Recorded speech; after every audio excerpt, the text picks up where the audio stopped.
Baik, Assalamualaikum warahmatullahi wabarakatuh. Waalaikumsalam warahmatullahi Wabarakatuh. Gimana kabarnya anak-anak, sehat semua kan? Alhamdulillah. Sehat ini. Iya, masih semangat kita ya. Sebelum kita memulai, mari sama-sama kita mengucapkan kalimat basmalah dan berdoa. Bismillahirrahmanirrahim. Rabbisrohli sadri wa yassirli amri wahlul 'uqdatam min lisani yafqahu qawli. Rabbi zidni ilman warzuqni fahman wa amalan sholihan. Baik ya, materi kita hari ini berbusana muslim dan muslimah, cermin kepribadian dan keindahan. Ya, sebelumnya kita bacakan dulu indikator pembelajaran kita, yaitu meneliti secara lebih mendalam pemahaman Quran Surah Al-Ahzab ayat 31 dan An-Nur ayat 31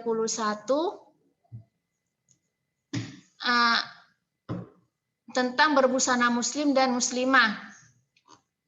Kemudian menganalisis ketentuan berpakaian dan berhias sesuai syariat Islam.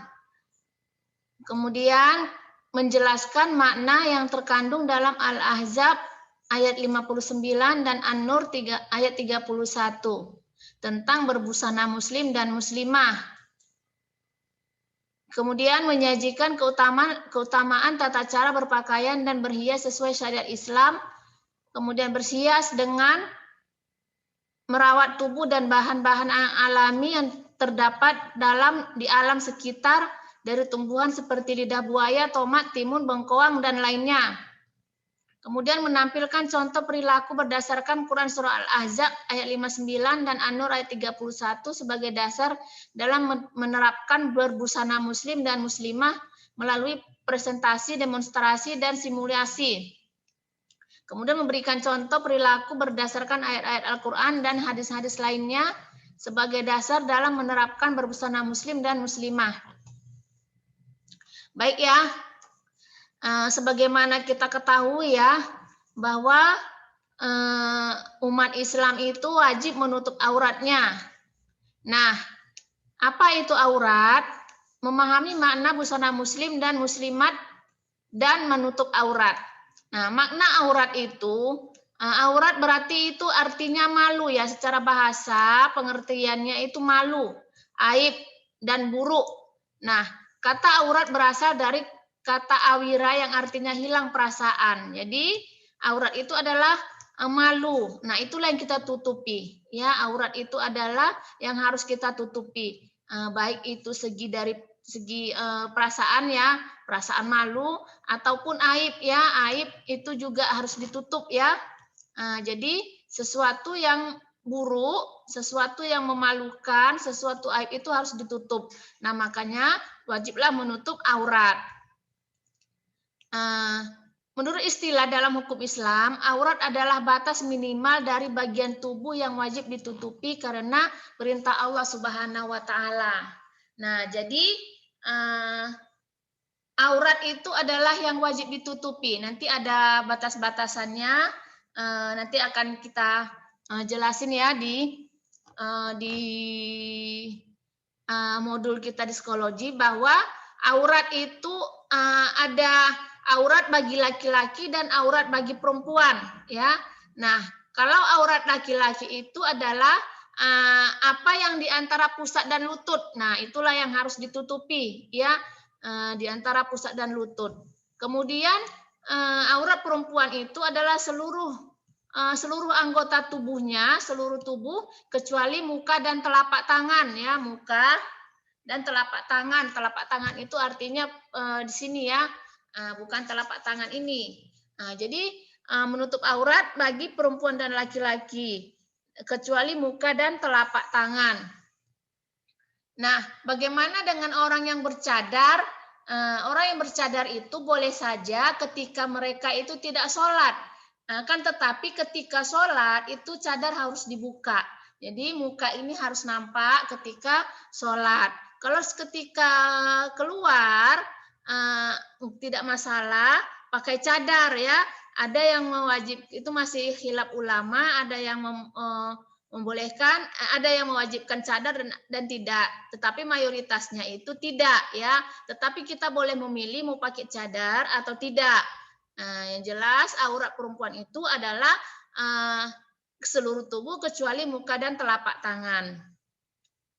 Nah, makna kemudian kita biasa menyebutnya pakai jilbab ya, memakai jilbab dan busana muslimah. Nah, makna jilbab dan busana muslimah secara etimologi, jilbab adalah sebuah pakaian yang longgar untuk menutup seluruh tubuh perempuan kecuali muka dan kedua telapak tangan. Nah, sebenarnya kita bahasa kita sering mengatakan bahwa jilbab itu adalah kerudung ya. Ini seperti ini adalah jilbab. Pada dasarnya atau yang sebenarnya itu jilbab itu adalah keseluruhan ya, yang menutupi pakaian yang longgar menutupi seluruh tubuh kita, itu namanya jilbab. Jadi itulah yang harus kita pakai, jilbab untuk menutupi seluruh tubuh kita.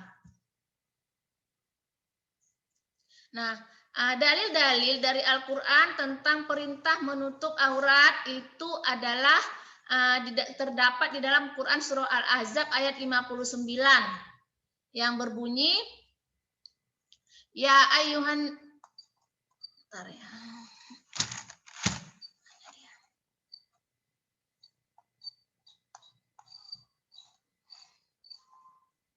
Yang berbunyi, ya ayuhan nabiyyu qul li azwajika wa banatika wa nisa'il mu'minina yudunina alaihinna min jalabihinna zalika adana ayyurafna fala yu'daina wa kana Allahu ghafurur rahima.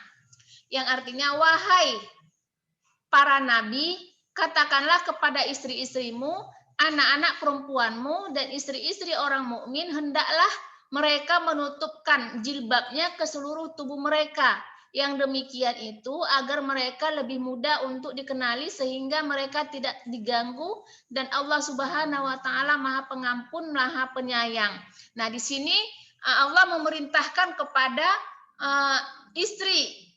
kepada Nabi agar memerintahkan kepada istri-istrinya itu menutup auratnya, juga kepada anak-anaknya, kemudian juga kepada istri-istri orang mukmin ya, agar menutupkan jilbab mereka itu ke seluruh tubuh mereka. Jadi jangan kita bayangkan jilbab itu jilbab yang seperti kita pakai ini panjang begitu ya, kita buat panjang untuk menutup ke seluruh tubuh. Tidak, itu adalah istilahnya jilbab itu adalah menutupi seluruh tubuh. Nah, bagaimana teknisnya, bagaimana modelnya, bagaimana bentuknya itu tidak dijelaskan terperinci di dalam Al-Qur'an. Yang jelas disuruh menutup ke seluruh tubuh kita. Nah, kalau kita seperti di negara kita ya, biasa seperti yang kita biasa pakai, menutup tubuh kita. Kemudian ada nanti kemudian di Arab sana terbiasa memakai jubah gitu ya, jubah apa namanya itu, gamis ya, gamis sampai ke bawah gitu dari baju. Nah, itu kebiasaan di daerah masing-masing. Kalau kita kan biasanya ada yang pakai rok, pakai baju blus, pakai rok begitu. Nah, itu yang jelas bagaimana modelnya itu berbalik kepada kita. Yang jelas menutup aurat itu adalah memakai pakaian longgar, tidak juga tidak membungkus ya.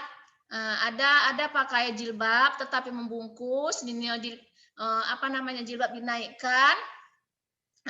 Kemudian bentuk-bentuk tubuhnya itu kelihatan ya. Jadi apa namanya? Ngetat ya, super ngetat gitu. Nampak semuanya, tangan juga tidak longgar gitu ya.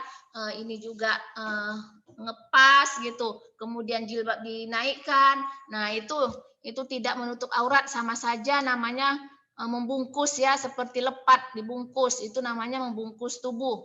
Ada juga memakai yang apa ya, namanya menutup aurat, menutup itu tidak kelihatan. Nah, ada yang memakai yang transparan ya, seperti biasa kita lihat itu ketika memakai baju-baju pesta yang brokat ya, yang brokat itu biasanya di sela-sela bunga-bunganya itu transparan. Nah, dipakai dengan memakai itu, tetapi tidak ada lapis lagi di dalamnya. Nah, itu juga tidak busana yang seperti yang dimaksud di dalam menutup aurat tersebut. Karena tadi kita sudah ketahui bahwa menutup aurat itu adalah memakai pakaian longgar ya, memakai pakaian longgar yang menutupi seluruh tubuh kecuali muka dan telapak tangan. Nah, demikian ya pakaiannya. Supaya apa? Nah, di sini dijelaskan di dalam surah An-Nur ayat 31. Sempat enggak ya? Baik, kalian baca sendiri. Ibu bacakan artinya ya. Nanti kalian baca di rumah, di modul ya, yang artinya, dan katakanlah kepada para perempuan yang beriman agar mereka menjaga pandangannya dan memelihara kemaluannya, dan janganlah menampakkan perhiasannya atau auratnya kecuali yang biasa dilihat, dan hendaklah mereka menutupkan kain kerudung ke dadanya, dan janganlah menampakkan perhiasannya kecuali kepada suami mereka atau ayah mereka atau ayah suami mereka atau putra-putra mereka atau putra-putra suami mereka atau saudara laki-laki mereka atau putra-putra saudara laki-laki mereka atau putra-putra saudara perempuan mereka atau para perempuan sesama Islam atau sesama perempuan atau hamba sahaya yang mereka miliki, atau para pelayan laki-laki yang tua yang tidak mempunyai keinginan terhadap perempuan, atau anak-anak yang belum mengerti tentang aurat perempuan, dan janganlah mereka menghentakkan kakinya agar diketahui perhiasan yang mereka sembunyikan, dan bertaubatlah kamu semua kepada Allah wahai orang-orang yang beriman agar kamu beruntung. Nah, di dalam Quran surah An-Nur ini sangat jelas ya tujuannya ya, sangat jelas tujuan menutup aurat, kemudian kepada siapa saja yang boleh menampakkan aurat. Nah, jadi memelihara, dan katakanlah kepada perempuan-perempuan yang beriman agar mereka ini menjaga pandangannya. Nah, diperintahkan menjaga pandangan ya, karena memang pandangan itu adalah mata itu adalah jendela hati ya. Nah, jadi dari pandangan bisa mengarah kepada kemaksiatan. Nah, dari pandangan ini bisa membuat mengarah kepada kemaksiatan. Berawal dari pandangan ini, maka akan menimbulkan gairah-gairah terhadap hal-hal yang jelek ya, yang buruk. Nah, jadi dilarang juga untuk diperintahkan untuk menjaga pandangan. Jadi agar menundukkan pandangan kita sebagai perempuan itu, sebagai perempuan, karena pandangan itu juga adalah aurat ya, aurat bagi perempuan, termasuk juga suara juga aurat bagi perempuan. Tetapi kebiasaan juga di daerah masing-masing ya. Kalau kita di Indonesia ini ya tidak begitu apa ya?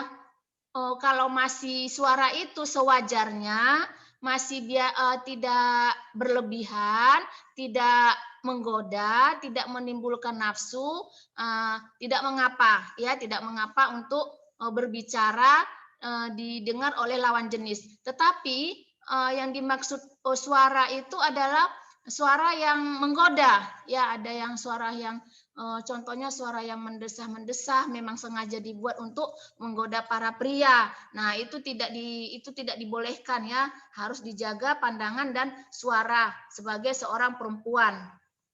Nah, kemudian pandangan juga kalau hanya sekedar melihat gitu aja ya tidak masalah. Yang dimaksud dalam pandangan ini adalah pandangan yang menggoda juga ya. Dari pandangannya bisa menggoda para pria. Di situ nanti bisa menimbulkan fitnah dan menimbulkan mendekati pada perzinahan.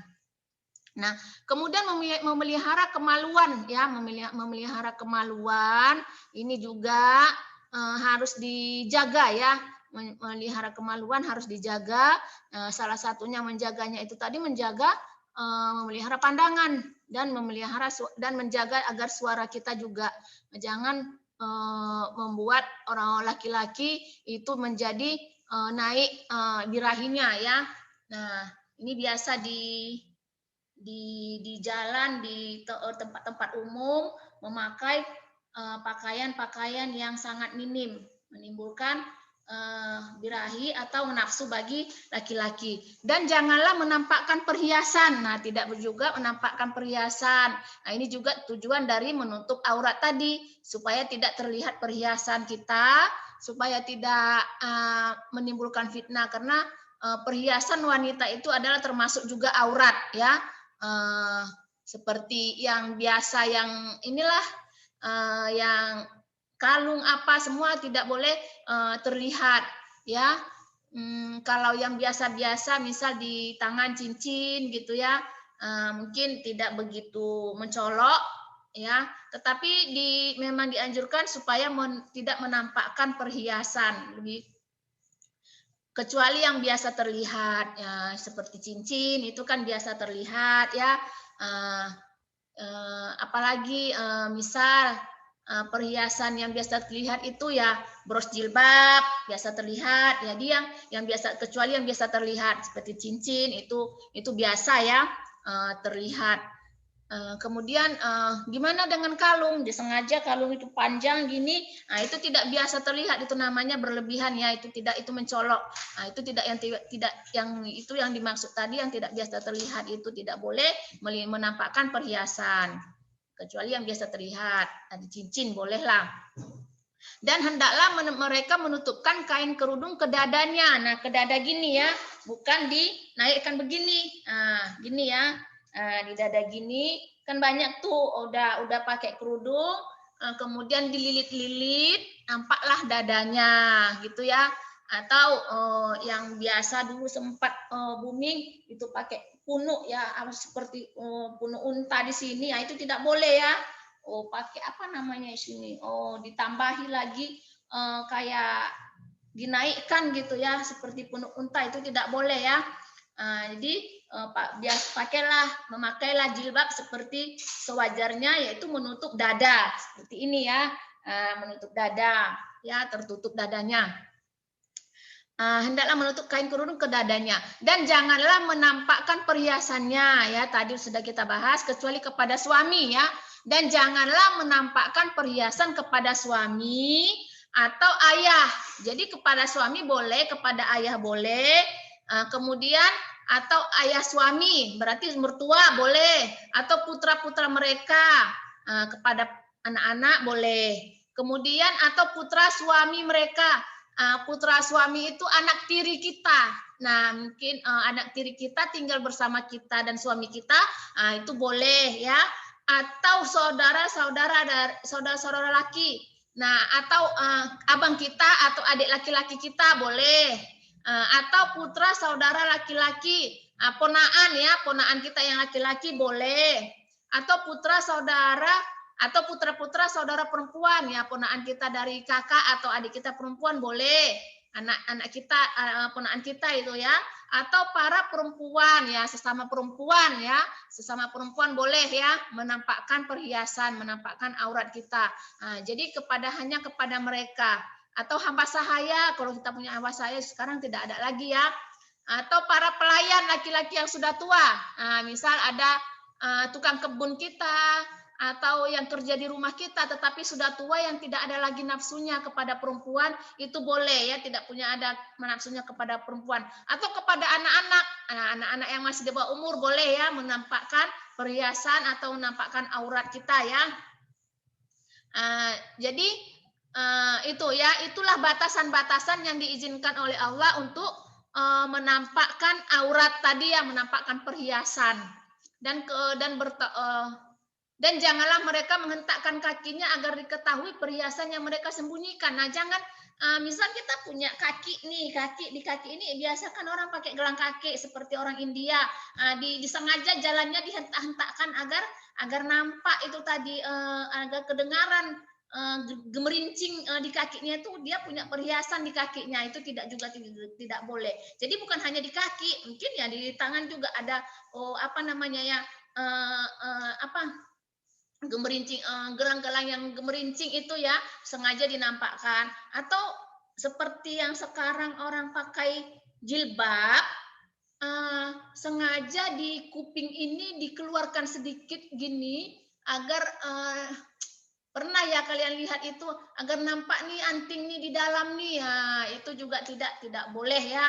Tidak boleh, itu sengaja kali gitu dinampakkan maksa gitu ya kan, ada itu yang pakai jilbab gini. Itu tidak boleh ya. Jadi yang boleh nampak tadi apa? Yang boleh nampak tadi itu yang hanya yang biasa terlihat. Ya, yang biasa terlihat itu seperti ya telapak tangan ini kan boleh nampak ini, ini nampak. Nah, biasa kita kan pakai cincin. Nah, ini cincin boleh, nggak masalah kan dipakai perhiasannya ya. Itu kemudian apalagi kita mungkin pakai bros jilbab, digimanakan jilbabnya supaya ada brosnya di sini. Itu boleh ya, boleh, tidak masalah ya, perhiasan seperti itu. Mungkin ada yang bros jilbabnya dari emas, dari perak ya kan, punya ada dari berlian, permata ya, dipakai di bros ya nggak masalah, boleh-boleh aja ya, karena itu yang biasa terlihat itu. Itu ya kandungan surah dari surah An-Nur ayat 31 sudah dijelaskan batasan-batasannya, bahkan Allah langsung menyebutkan siapa saja yang boleh melihat perhiasan atau aurat. Kemudian di dalam hadis Rasulullah Shallallahu Alaihi Wasallam dari Ummu Aisyah, ia berkata, Rasulullah Shallallahu Alaihi Wasallam memerintahkan kami untuk keluar pada hari Fitri dan Adha ya, pada hari raya Idul Fitri dan hari raya Idul Adha, baik gadis yang menginjak akil balik, wanita-wanita yang sedang haid maupun wanita-wanita pingitan, wanita yang sedang haid tetap meninggalkan sholat. Sedang haid itu meninggalkan sholat, namun mereka dapat menyaksikan kebaikan dan dakwah kaum muslim atau dakwah kaum muslim. Aku bertanya, wahai Rasulullah, salah seorang di antara kami ada yang tidak memiliki jilbab. Rasulullah Shallallahu Alaihi Wasallam menjawab, hendaklah saudarinya meminjamkan jilbabnya kepadanya. Nah, dari hadis tersebut bahwa sangat penting ya menutup aurat, hingga jika ada di antara para wanita itu yang tidak mempunyai jilbab, Rasulullah menganjurkan agar ada yang meminjamkan jilbabnya, ya, meminjamkan jilbabnya. Jadi mungkin dia terlalu miskin hingga tidak mempunyai jilbab sama sekali, ya, sangat miskin lah itu pada saat itu ya, sehingga tidak mempunyai jilbab, maka Rasulullah Shallallahu Alaihi Wasallam itu menganjurkan untuk meminjamkan jilbab kepada saudaranya tersebut ya. Begitulah pentingnya menutup aurat. Baik, kita lanjutkan materi ini di pertemuan selanjutnya. Bu Lisbeth udah datang. Ibu akhiri dengan mengucapkan Alhamdulillahirabbil alamin wabillahi taufik wal hidayah. Assalamualaikum warahmatullahi wabarakatuh. Waalaikumsalam. Waalaikumsalam.